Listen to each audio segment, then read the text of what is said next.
Movie की शुरुआत में हमें पता चलता है कि पुराने जमाने में टाइग्रिस और यूफ्रेटिस नदी के बीच में अकाड नाम का एक शक्तिशाली किंगडम की शुरुआत हुई थी और सदियों से उनके सुप्रीम वॉरियर्स, जिन्हें ब्लैक स्कॉर्पियन कहा जाता है, उन्होंने आसपास के कबीलों पर राज किया। ब्लैक स्कॉर्पियन वॉरियर्स अपने मास्टर को अकेला छोड़ने की जगह उसको बचाने और उनके लिए लड़ते थे और मरते दम तक अपने जज्बे के कारण उन्हें प्रिंसेस और राजा का बॉडीगार्ड बना दिया जाता था।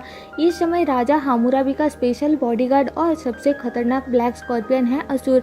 पर असुर नहीं चाहता कि उसका खुद का बेटा मैथ्यूस ब्लैक स्कॉर्पियन की ट्रेनिंग ज्वाइन करे, इसलिए घर वापस आकर असुर मैथ्यूस को अगले दिन होने वाली ब्लैक स्कॉर्पियन की ट्रेनिंग में जाने के लिए मना करता है।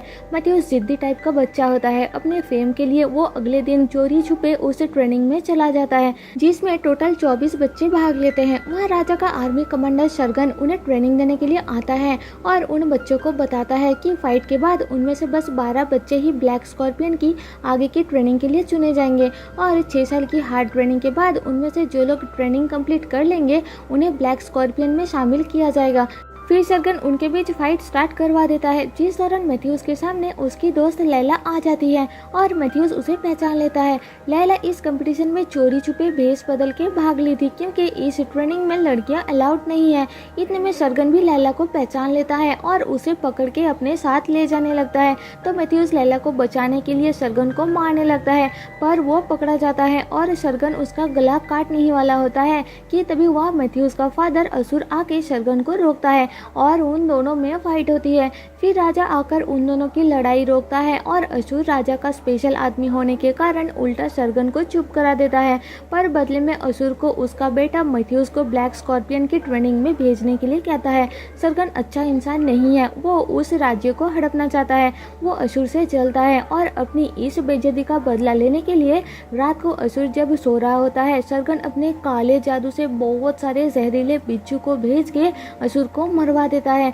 मैथ्यूस को समझ आ जाता है कि ये शरगन का किया धरा है और अपनी आंखों के सामने अपने फादर को ऐसे मरता हुआ देख के वो शरगन से बदला लेने का सोचता है और अगले दिन सुबह ब्लैक स्कॉर्पियन की ट्रेनिंग ज्वाइन करने के लिए जाता है, जहां वो 6 साल की कड़ी ट्रेनिंग करने के बाद ब्लैक स्कॉर्पियन बन के अपनी साथियों के साथ राज्य लौट आता है। वहाँ सब लोग उन्हें देख के बहुत खुश होते हैं और मैथ्यूस अपनी फैमिली से मिलता है। उसे पता चलता है कि उसका सबसे छोटा भाई एनकी घर छोड़ चुका है अपना लक खुद बनाने के लिए। इसके बाद वहाँ उनसे मिलने शरगन आता है, जो अब राजा बन चुका है। यह मैथ्यूस का भाई नोआ उसे बताता है कि शरगन राजा हामुराबी को मार के अब खुद वहाँ का राजा बन चुका है। तो उसकी माँ उसे ये सब बोलने के लिए मना करती है, क्योंकि इसके लिए उसे सजा मिल सकता है। शरगन मैथ्यूस को पहचान लेता है और अपने लोगों को उसे बाद में पैलेस भेजने के लिए कह के वहाँ से चला जाता है।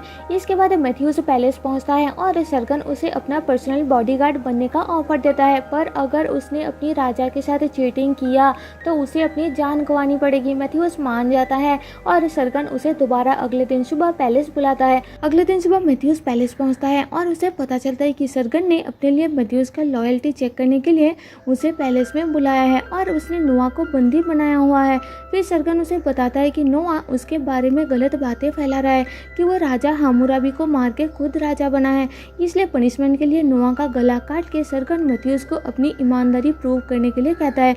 पर मैथ्यूस अपने तलवार से नोआ की गले का चेन काट देता है और उसे भागने के लिए कहता है, पर नोआ नहीं भागता और दोनों मिलकर वहां राजा के पास मौजूद सारे सिपाही को मार डालते हैं। फिर शरगन को मारने के लिए जैसे ही मैथ्यूस अपना हथियार फेंकता है, शरगन उसे अपनी ब्लैक मैजिक से रोक लेता है और उल्टा मैथ्यूस पे वार करता है।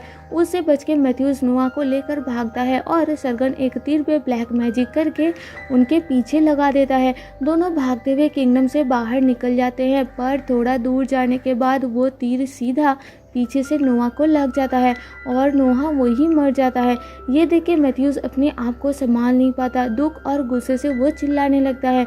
अपने फादर और भाई को खोने के बाद शरगन से बदला लेने के लिए मैथ्यूस इजिप्ट जाने का फैसला करता है और एक पोर्ट आता है जहां लैला उसको फॉलो करते हुए आती है, क्योंकि उसकी पेरेंट्स किसी और के साथ उसकी शादी करवाना चाहते हैं, पर वो मैथ्यूस को पसंद करती है। फिर दोनों मिलकर इजिप्ट के लिए निकल पड़ते हैं और जहाज में जाते टाइम लैला उससे पूछती है कि आखिर वो इजिप्ट क्यों जाना चाहता है।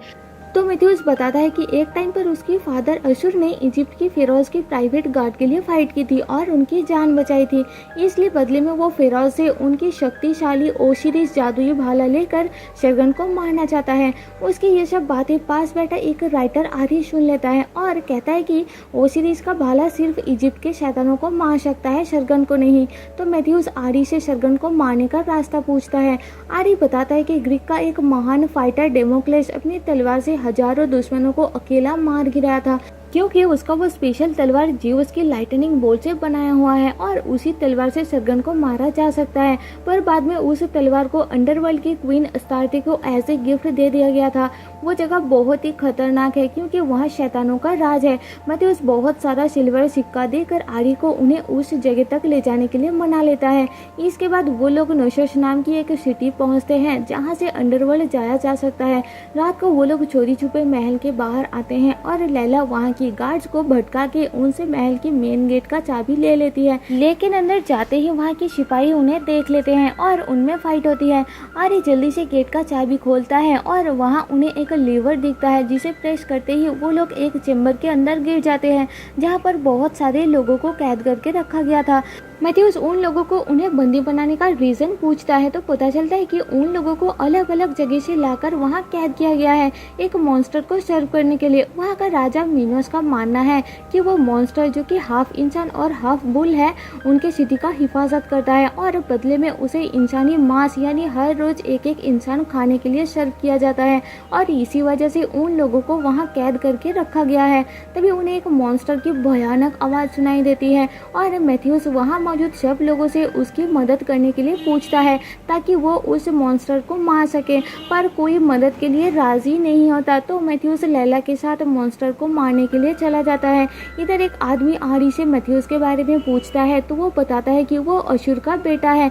ये सुन के वो सब मैथ्यूस की मदद करने के लिए राजी हो जाते हैं क्योंकि वो लोग अशुर का फॉलोअर्स होते हैं। आगे जाकर मैथ्यूस एक आदमी को बंधा हुआ पाता है जिसे मॉन्स्टर के लिए वहाँ रखा गया होता है। मैथ्यूस उसे आजाद कर देता है तो वो आदमी वहाँ से भाग जाता है। इतने में वहाँ वो मॉन्स्टर आता है और उन पे अटैक कर देता है। तभी वहाँ बाकी सब लोग आकर मॉन्स्टर को पत्थर फेंक के भगाने लगते हैं, पर वो मॉन्स्टर उनमें से एक आदमी को पकड़ के मार डालता है। पीछे से आरी बांसुरी बजाने लगता है तो वो मॉन्स्टर थोड़ा शांत हो जाता है और मौका देख के मैथ्यूस अपना तलवार मॉन्स्टर के सिर पे घुसा के उसे मार डालता है। यह एक आदमी बताता है कि वो अशुर के साथ एक युद्ध में गया था जहाँ अशुर ने उसकी जान बचाई थी। फिर वो सब वहाँ से जाने लगते हैं तो मैथ्यूस उन्हें अपने साथ मदद के लिए अंडरवर्ल्ड जाने के लिए पूछता है। वो जगह बहुत खतरनाक है इसलिए पहले वो सब मना कर देते हैं, पर फिर आरी के मनाने पर मान जाते हैं और अंडरवर्ल्ड जाने का एक पोर्टल ढूंढते हुए वो लोग एक दूसरा चेम्बर तक आते हैं जहाँ पहुँचते ही चेम्बर का दरवाजा अपने आप गायब हो जाता है और ये देख के सब लोग डर जाते हैं। आरी को वहाँ जमीन पे कुछ लिखा हुआ नजर आता है और उसे बहुत सारे लैंग्वेज पढ़ना आता है, इसलिए जैसे ही वो उसे पढ़ता है उस चेम्बर का पत्थर अपने आप चारों तरफ से खुल जाते हैं और वो लोग डिजर्ट में एक बहुत ऊंचा पिलर पे खड़े होते हैं।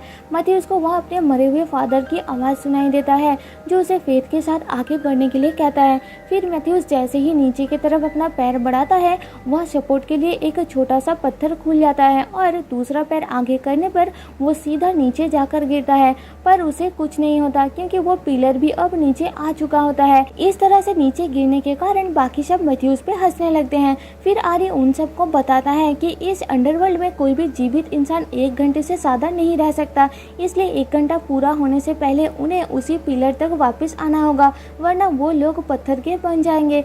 उधर शरगन अपनी जादुई आईने के थ्रू उन सब पे नजर रख रहा होता है। फिर वो लोग आगे बढ़ते हैं और एक जगह अचानक से उनके चारों तरफ से डिजर्ट के अंदर से बड़े बड़े कांटे निकल के वहाँ अंधेरा हो जाती है। आरी सबको वहाँ की मिट्टी अपने फेस पर लगाने के लिए कहता है ताकि वो सब मरे हुए इंसान की तरह दिखने लगे, क्योंकि अंडरवर्ल्ड में जिंदा इंसान अलाउड नहीं है।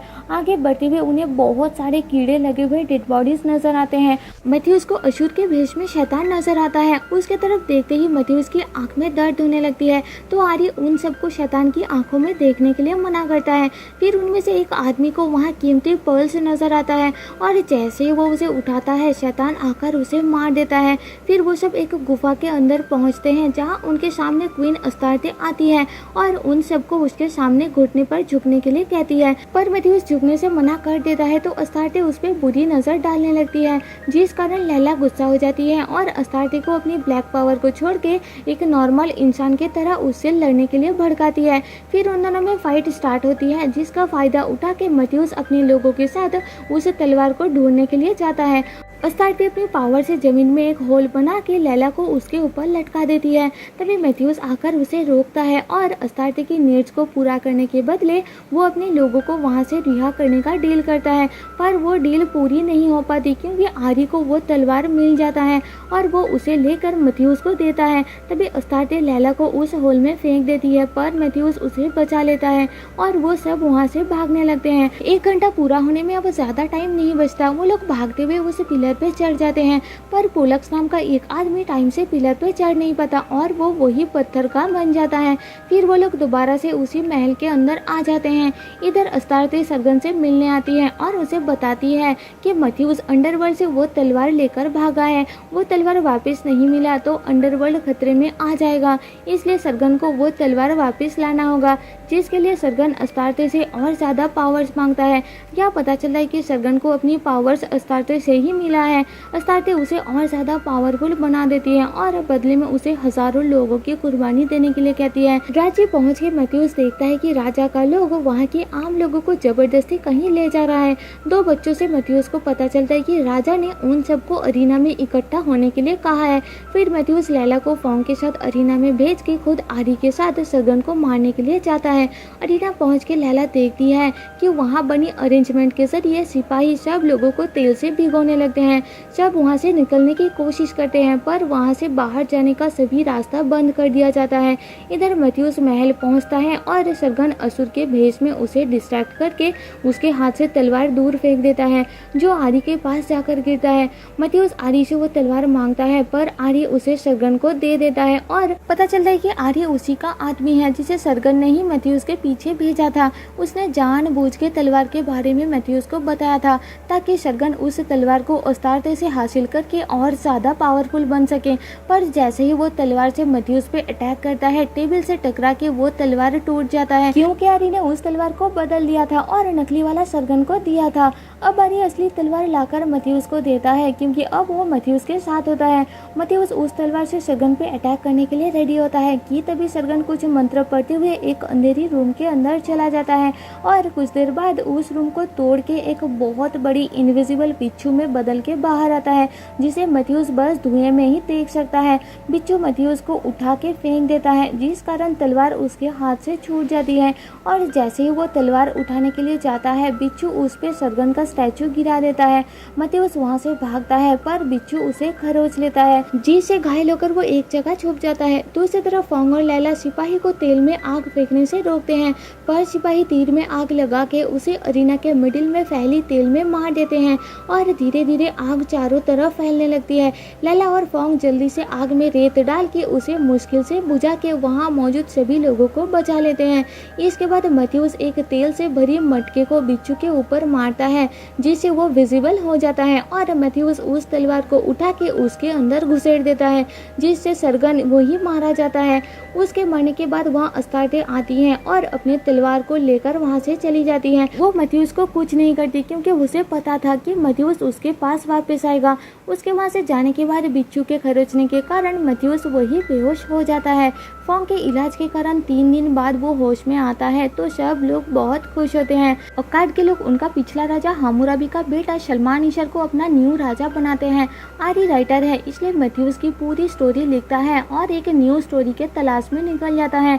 लैला मैथ्यूस को उसके साथ एक सुकून की लाइफ जीने के लिए कहती है, पर मैथ्यूस ऐसा नहीं चाहता, उसे वॉरियर बन के रहना पसंद है। इसलिए इसलिए लैला से प्यार करने के बाद भी उसे वहाँ छोड़ के मथियुस अपनी ऊँट पे सवार अगली एडवेंचर के लिए वहाँ से चला जाता है और इसी के साथ मूवी खत्म हो जाती है। इसके आगे की स्टोरी इस मूवी के 3rd पार्ट में होती है, जो मैं जल्दी एक्सप्लेन कर दूंगी। तो दोस्तों, जाने से पहले आपसे एक रिक्वेस्ट है कि एक्सप्लेनेशन पसंद आए तो प्लीज़ मुझे सपोर्ट करने के लिए चैनल को सब्सक्राइब और वीडियो को लाइक कर देना, जिससे मेरे चैनल को ग्रो करने में काफ़ी मदद हो जाएगी। मिलते हैं आपसे मेरे नेक्स्ट वीडियो में, तब तक के लिए stay safe and tata bye bye.